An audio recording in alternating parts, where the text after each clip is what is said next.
ആവശ്യത്തിനും അനാവശ്യത്തിനും കേസെടുക്കുക, പിന്നെ അത് പിൻവലിച്ചു കൊടുക്കുക. വല്ലാത്തൊരു ഒരു ഒരു വ്യവസ്ഥയാണ് നമ്മൾ ജീവിക്കുന്ന കാലഘട്ടം. ശബരിമല വിഷയമായി ബന്ധപ്പെടുത്തി 2635 പേരിലാണ് നാമജപവുമായി ബന്ധപ്പെടുത്തിയ കേസെടുത്തത്. എത്രയോ യുവാക്കൾക്കും യുവതികൾക്കുമാണ് വിദേശത്ത് പോകാൻ കഴിയാതിരുന്നത്. തൊഴിൽ PSCക്ക് ജോലിക്ക് കാരണം ക്രിമിനൽ കുറ്റമാണല്ലോ.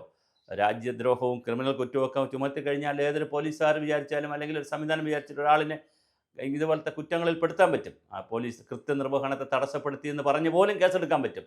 ഒരു പോലീസിനെ എന്തെങ്കിലും പറയുകയോ അല്ലെങ്കിൽ പോലീസിനോട് എന്തെങ്കിലും ചോദിച്ചാൽ അവരുടെ കൃത്യനിർവഹണത്തെ തടസ്സപ്പെടുത്തി എന്ന് പറഞ്ഞ് പോലും കേസെടുക്കാൻ പറ്റുന്നൊരു സമൂഹത്തിലാണ് കഴിയുന്നത്. അപ്പോൾ ശബരിമല കേസിൽ 2635 കേസെടുത്താൽ 1940 കേസ് പിൻവലിച്ചതായിട്ടാണ് പറയുന്നത്. ഇനി കോടതിയുടെ പരിഗണനയിലുള്ള 695 കേസുണ്ട്. അതിൽ തന്നെ കുറേ കേസുകൾ കോടതി വെറുതെ വിട്ടു, കോടതി തീർപ്പാക്കി, കോടതി തെളിവില്ല, അങ്ങനെ പല രൂപത്തിലേക്ക് ശബരിമല കേസ് പോയി. ഈ 695 കേസിലും ഇൻഡിവിജ്വൽ കേസാണ്. അപ്പോൾ അതിൽ കോടതിയിൽ ഒറ്റ അപ്ഡേറ്റ് കൊടുത്തത് മാറാൻ പറ്റില്ല.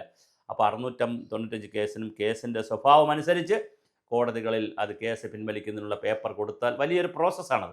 ആഗസ്റ്റ് 23, 2025 ആഗസ്റ്റ് 23 ഒരു യോഗം ചേർന്ന് ഇതിൻ്റെ നടപടികൾ പൂർത്തീകരിക്കാൻ തീരുമാനിച്ചു എന്നാണ് മുഖ്യമന്ത്രി അറിയിക്കുന്നത്. എന്തായാലും എന്തിനായിരുന്നു ഇങ്ങനെ കേസെടുത്ത് ആളുകളെയൊക്കെ ജയിലിലടയ്ക്കാനും അകത്തേക്ക് വിടാനുമൊക്കെ തീരുമാനിച്ചതെന്ന് ചോദിച്ചാൽ അന്നും ഉത്തരമില്ല, ഇന്നും ഉത്തരമില്ല, ചരിത്രത്തിൽ ഒരിക്കലും ഉത്തരം ഉണ്ടാവുകയുമില്ല. കാരണം ജനങ്ങൾ പ്രതിഷേധിക്കുമ്പോൾ അവരെ വ്യാപകമായി കേസുകളിൽ കുടുക്കി വലിയ തോതിൽ ജയിലിലടയ്ക്കാനും ക്രിമിനൽ കേസിലൊക്കെ പെടുത്തി കൊണ്ടുപോകാൻ നടത്തിയ ശ്രമം വലിയ വിവാദമാണ് കേരളത്തിലുണ്ടാക്കിയത്. NSSുമായി ബന്ധപ്പെടുത്തി നായർ സർവീസ് സൊസൈറ്റിയുമായി നടന്ന ചർച്ചകളിലും SNDPയുമായി നടന്ന ചർച്ചകളിലും മുഖ്യമന്ത്രി കൊടുത്തിരിക്കുന്ന ഒരു ഉറപ്പ് ഈ കേസുകളൊക്കെ പിൻവലിക്കും എന്നുള്ളതാണെന്ന് കൂടി അറിയുന്നു.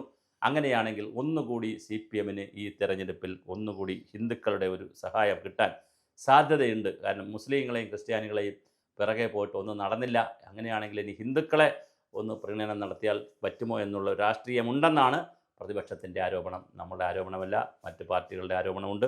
എന്തായാലും 695 കേസുകൾ ഇനി തീർപ്പാക്കാനുണ്ട്. അത് ഓരോ കേസിനും മെരിറ്റുണ്ട്. ആ മെരിറ്റ് വച്ചുകൊണ്ടേ അത് തീർക്കാൻ പറ്റുകയുള്ളൂ. അതുകൊണ്ട് തന്നെ വളരെ പ്രധാനപ്പെട്ട കേസുകളാണ്. അത് തീർക്കണമെങ്കിൽ സമയമെടുക്കും. പക്ഷേ എന്തായാലും അത് തീർക്കും എന്നുള്ളത് തന്നെയാണ് കേൾക്കുന്നത്. ഗുരുതര സ്വഭാവമുള്ള കേസുകൾ പിൻവലിക്കാൻ കഴിയില്ല എന്നും മുഖ്യമന്ത്രി പറഞ്ഞിട്ടുണ്ട്. വളരെ ഗുരുതര സ്വഭാവമുള്ള കേസുകൾ പിൻവലിക്കാൻ കഴിയില്ല. അല്ലാത്ത കേസുകളൊക്കെ പിൻവലിക്കാൻ തന്നെയാണ് തീരുമാനിക്കുന്നത്.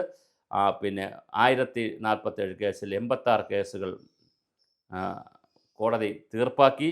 278 കേസുകൾ വെറുതെ വിട്ടു, ആളുകളെ വെറുതെ വിട്ടു.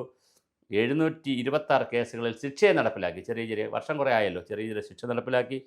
692 കേസുകൾ കോടതിയുടെ പരിഗണനയിലുണ്ട്. 95 കേസുകൾ കോടതിയുടെ പരിഗണനയിലുണ്ട്. അവ വേഗത്തിലാക്കാനാണ് ആഗസ്റ്റ് 21 യോഗം ചേർന്നത്. ഗുരുതര സ്വഭാവമല്ലാത്ത കേസുകൾ കണ്ടെത്തി നടപടി സ്വീകരിക്കാനുള്ള നിർദ്ദേശവും നൽകിയിട്ടുണ്ട്. എന്തായാലും അതീവ ഗുരുതരമായ കേസുകൾ പിൻവലിക്കില്ല, ബാക്കിയുള്ള എല്ലാ കേസും പിൻവലിക്കും.